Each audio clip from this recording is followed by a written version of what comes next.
Hello good people, welcome to my channel. আজকে আমরা দেখব auxiliary equation with equal roots, auxiliary equation with complex roots. ওকে, আর দেন এই দুইটা, ঠিক আছে? তো চলুন শুরু করা যাক।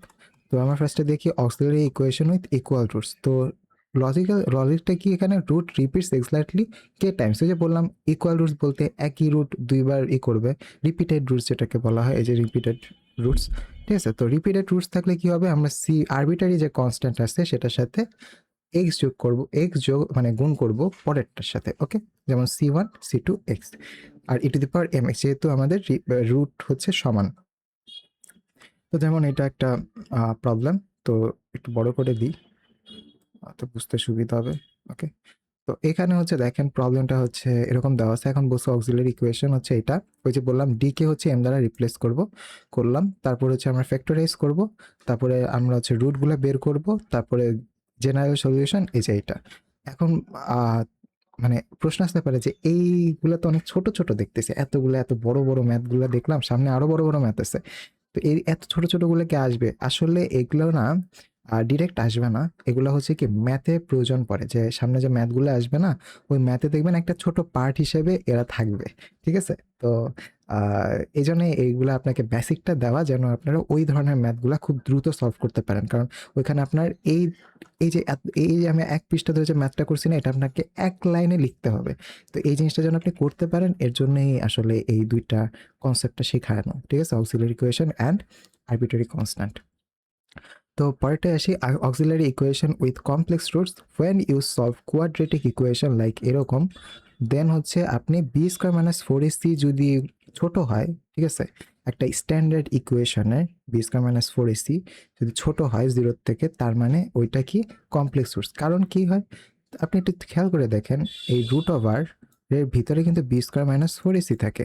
তো এটা যদি জিরোর থেকে কম হয় তার মানে কি নেগেটিভ, আর যদি রুটের ভিতরে কোনো যদি নেগেটিভ থাকে তার মানে সেটা অবশ্যই কমপ্লেক্স।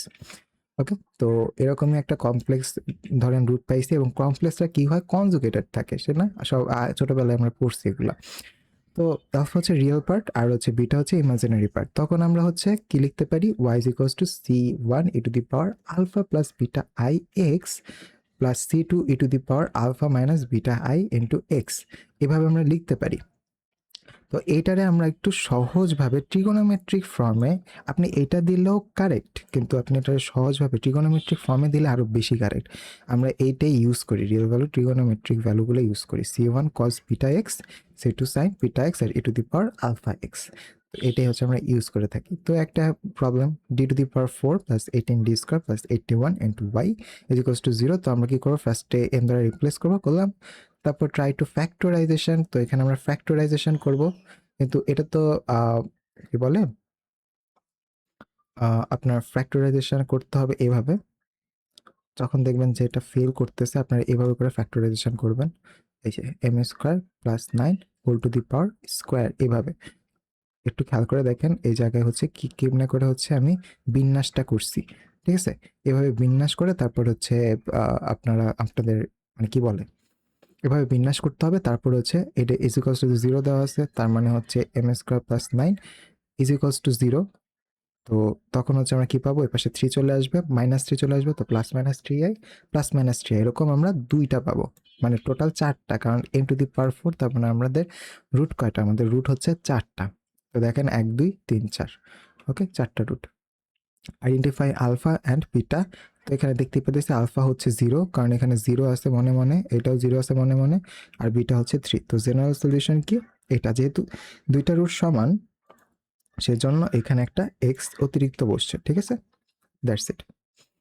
তো তারপরে লেকচারে আমরা দেখব ইনভার্স অপারেটর মেথড। তো আপনাদের সাথে থাকার জন্য, আমার সাথে থাকার জন্য ধন্যবাদ। তো আপনার যদি ভালো লেগে থাকে তাহলে শেয়ার করতে পারেন আমাদের সাথে ভিডিওটা, এবং সাবস্ক্রাইব করে পাশে বেল আইকনে ক্লিক করে রাখতে পারেন, সামনে যেগুলি ভিডিও আসবে সেগুলো যেন আপনারা অ্যাক্সেস করতে পারেন। ওকে।